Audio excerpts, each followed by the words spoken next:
Host Hawa Rizwana dan juga host untuk meletup. And not only that, later on we'll also have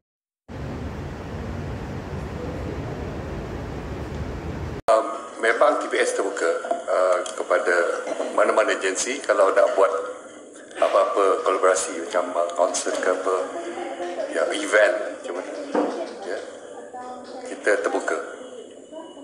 Ini adalah satu bentuk kolaborasi yang kita rancang sejak tahun lepas dan ia insyaAllah ini projek pertama kita dengan Astro dan mungkin ada lagi kolaborasi dengan Astro selepas ini.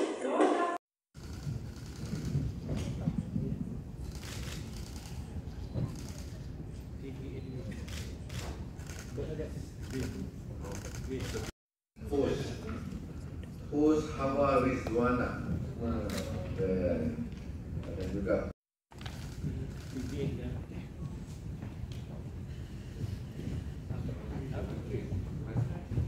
At TVS. Why Miri? Well, most concert normally usually happen in Kuching, Kuala Lumpur. But here at TVS, we want the spread of the joy and celebration across Sarawak. Not just in one place. So why Miri? Because Miri is near to Sabah, Brunei and Kalimantan. Yeah? So it makes it easier for more people to come together and celebrate with us. Assalamualaikum everyone. Yes, I think we'll be here on the 15th of May. To be honest, when I heard about the collaboration of Meletop and also TV Sarawak, TVS, I am very excited of this collaboration dan bila dapat tahu akan diadakan di Miri Sarawak, belum sampai ke Miri, jadi bertambahlah rasa terujanya.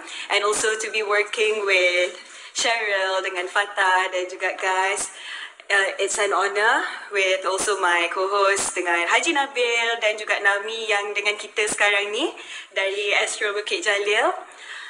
Dan also barisan artis yang akan bersama-sama juga nanti, line up yang dahsyat. Kita tengok ada Marsha Milan, ada Dollar, ada Dainor Faizah, Ella ada juga okay. Noki ada juga. So barisan penyanyi kita tengok yang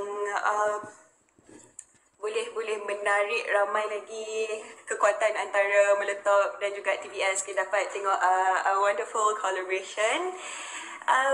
Dan I'm very excited really, and insyaAllah semoga dipermudahkan.